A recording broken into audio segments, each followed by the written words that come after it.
আসসালামু আলাইকুম। এরকম সেমি পাকা বিল্ডিং করার জন্য এখানে একটা কাজ চলছে। এই কাজটাতে এইখানে যে এইটা হলো প্লিন্থ লেভেল, বিট লেভেল। এই প্লিন্থ লেভেল পর্যন্ত এখানে এই 8 ইঞ্চি একটা বক্সের সিস্টেম করছে, যেটা এই প্লিন্থ পর্যন্ত গাঁথনি করার পরে এটা ঢালাই দেবে।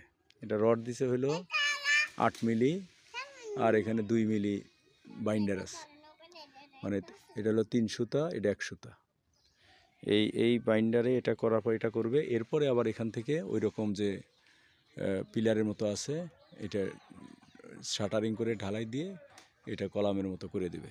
এটা অনেক ভালো বুদ্ধি করছে যে এখানে আপনার প্লিন্থ লেভেল পর্যন্ত ফাউন্ডেশনের কাজও হলো, আবার এখানে ঝড় বাতাসে বা টেনশন নেওয়ার মতো একটা পরিস্থিতিও তারা করে রাখছে সুন্দর এরকম।